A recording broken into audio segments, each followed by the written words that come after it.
এই আসামিকে যে রিমান্ড আবেদন করেছে দুদক, এই রিমান্ডের আবেদনের কোনো যৌক্তিকতা নাই। দুদক যা বলেছে তার চেয়ে আরও 5 কোটি টাকা রিটার্ন দাখিল করেছে। আজকে আবেদন করেছিলাম এই মিঠু, যিনি স্বাস্থ্য খাতের একজন নাম করা উল্লেখিত মানে সিন্ডিকেটের হোতা। সে বিদেশ থেকে মালামাল সরবরাহ করতো হেলথ ডিপার্টমেন্টের, এবং আমাদের কাছে তথ্য আছে তিনি মালামাল না এনেও অনেক সময় বিল সাবমিট করতেন হেলথ ডিপার্টমেন্টের কর্মকর্তাদের সাথে যোগসাজশ করে।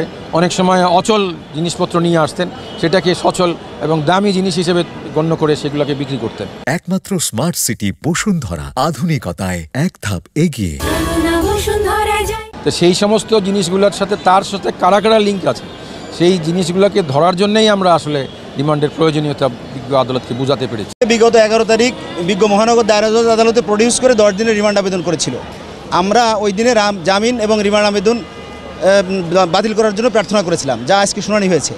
আমরা আসামি মোতাজ্জেরুল ইসলাম মিঠুর পক্ষে আমি অ্যাডভোকেট শফিকুল ইসলাম সহ আমরা একাধিক আইনজীবী ছিলাম।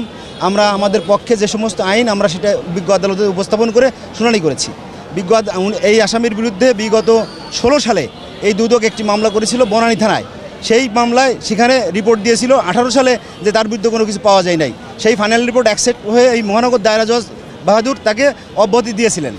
পরবর্তীতে আবার সেই একই সম্পদ বিবরণী দিয়ে একই মামলা করেছে।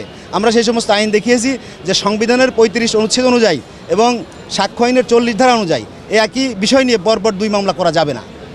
দুদক এই সাবমিশন রেখেছে যে আমরা একাধিক সোর্স থেকে অতিরিক্ত তথ্য পেয়েছি। আসলে এই তথ্যগুলো সঠিক না।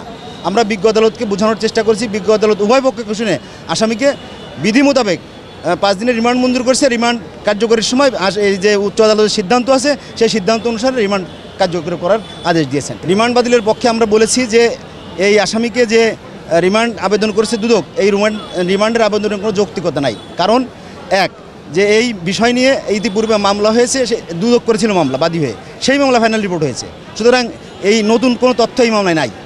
নতুন কোনো তথ্য না থাকার প্রেক্ষাপটে এই আসামি রিমান্ড হতে পারে না। আসামি যে এরা বলেছে যে 75 কোটি সামথিং টাকা আমরা জ্ঞাত আয় বহির্ভূত অর্জন করেছি, আসলে এটা সঠিক না। আমরা 80 কোটি টাকার রিটার্ন দিয়েছি। এবার দুদক যা বলেছে তার চেয়ে আরও 5 কোটি টাকা রিটার্ন দাখিল করেছি।